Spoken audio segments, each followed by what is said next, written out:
So let me break this down for you in modern terms, okay? So we have, I've said this over and over, we have 100 million diabetic or pre-diabetic Americans.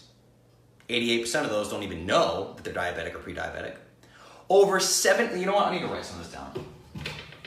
You guys need to see these numbers as many times as possible, okay? 100 million, we'll just call it diabetes. Because they're diabetic or pre-diabetic. 100 million people. 70% plus overweight. 70+% of Americans are overweight. 30+% of Americans are obese. 1 in 2, that's half of all citizens, has a chronic disease. 1 in 4 has multiple chronic diseases. 27% of children have chronic diseases. What are we doing? I have to caption this video now so people can see what the hell I'm talking about with my terrible chicken scratch. 100 million diabetic and pre-diabetic, over 70% overweight, over 30% obese, 1 in 2 Americans has a chronic disease, 1 in 4 has multiple chronic diseases, 27% of children have at least 1 chronic disease. Let's just simplify that and say that the mainstream dietary guidelines fail 70% of the time. What? Actually, let's make that an equal sign. Let's make that accurate, right? 70 plus. So if we look at this,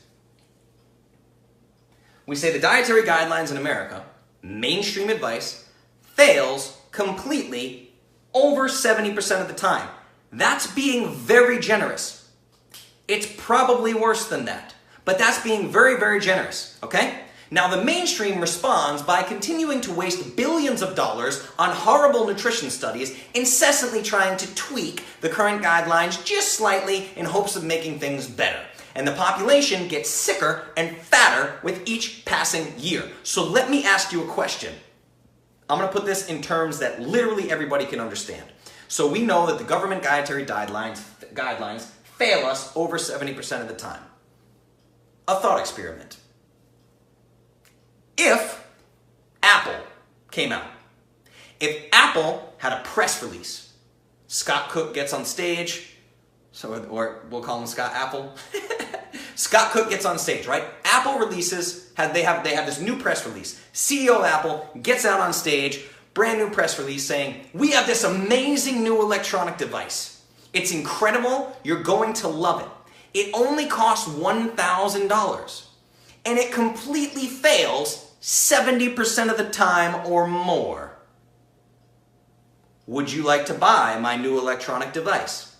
Exactly 0 people with a fucking brain in their skull would purchase that device.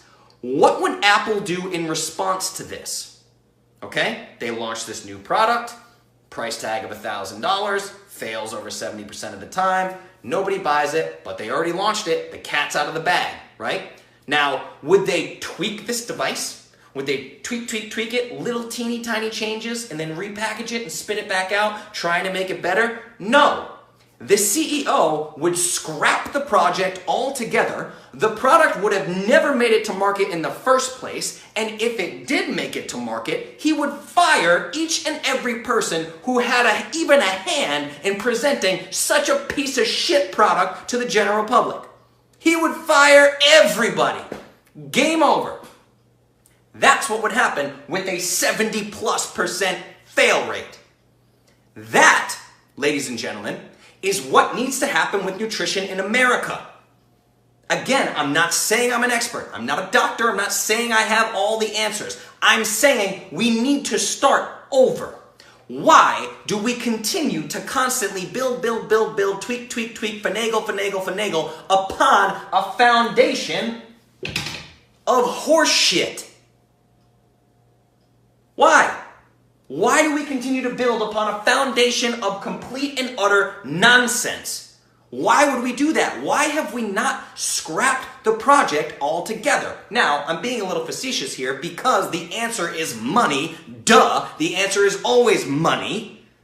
We can't scrap it. It's too big. It's too big to fail. Okay? But it's still, when you look at it on his face, makes zero sense whatsoever. Look at these numbers. Look at the fail rate.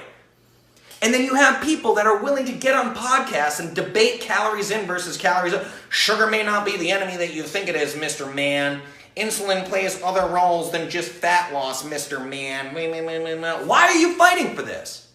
It doesn't make any sense, right? Now, let me time check, 8:40. Okay, I'm going to give you a great example of this. So, let's talk about the fitness world for a second. Now, in the fitness world, the low carb versus high carb debate rages hotter than any other field of nutrition, wellness, whatever, right? Non-stop, because it's been high carb for decades. Decades after decades.